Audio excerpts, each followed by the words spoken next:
Socialist millennial Alexandria Ocasio-Cortez hitting the campaign trail with Bernie Sanders this week after shocking the political establishment and taking out Pelosi's protege. But is she all sizzle and no steak? Here's what she said when questioned on Israeli-Palestinian relations. You used the term the occupation of Palestine. What did you mean by that?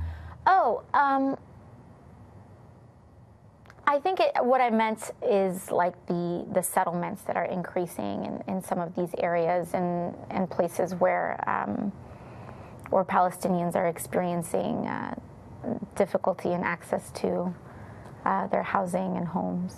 Do you think you can expand on that? Yeah, I mean, I think I'd also just, I am not the expert on geopolitics on this issue. That's for sure. Joining me now, Fox News contributor Tomi Lahren. Now, Tomi, you and I have been in situations where I'm sure we don't really know exactly what we're talking about, but we're able to fudge it and we can wing it and at least pretend to kind of have a semblance of knowledge about the subject. You never throw your hands up and you say, I'm not an expert. She's also running for office, so that makes it a little bit more disturbing. But Jesse, I gotta tell you, I used to love it when Hillary Clinton would come on TV because I thought that it would make it so much easier for us in November and in 2020, but I'm over Hillary. This is my new girl. I love to see her on TV. I think it's hilarious. I do too. I think I'm gonna donate to her campaign because I want her to go as far as possible in the Democratic Party. Maybe she could run on Biden's ticket. Maybe it could be Biden-Cortez. I like the sound of that.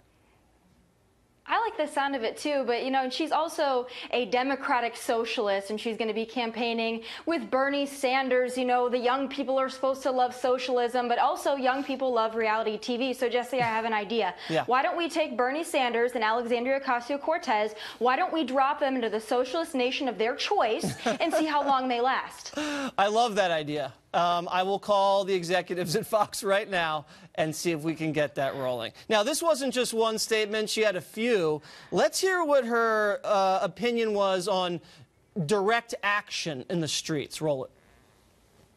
We have to have a rapid response. And I think every day that we go on, especially a day when something that heinous happens, we have to occupy all of it.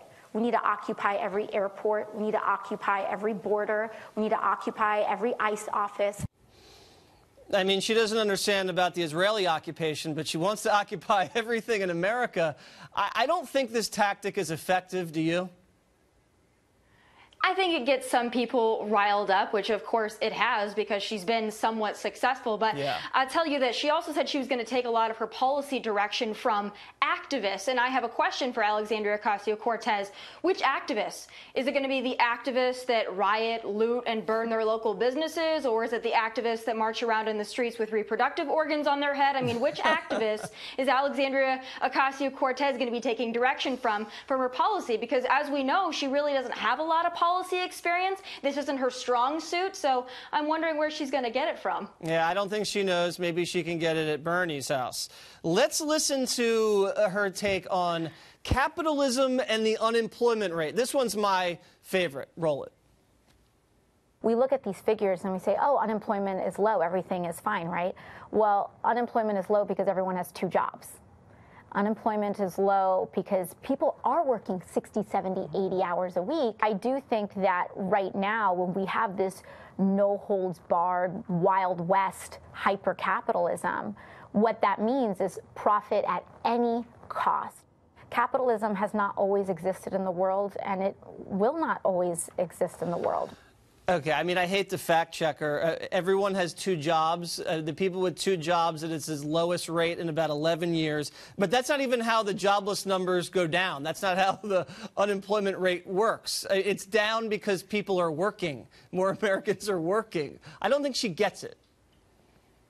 She doesn't get it at all, but it just keeps getting better and better every time she opens her mouth. Like I said, I think it's wonderful. It's always interesting to watch a train wreck. But as I said earlier, she loves socialism so much, she doesn't think that capitalism is going to be around forever. So let's drop her in Venezuela. Let's have her live there. Let's just give her 6 months. Let's give her 6 months in Venezuela and see how well she likes it. I would like to document it. I wouldn't give her like 6 weeks. I wouldn't give her 6 weeks. You know what she reminds me of, Tommy? You remember when I used to go out and do those street interviews and talk to people and they were just totally clueless? She reminds me of a guest on Water's World. But my favorite was we have this wild, wild west capitalism. What is she talking about? It's like the most regulated economy of all time. I mean, Trump's kind of slashed those regulations, but I mean, what world is she living in?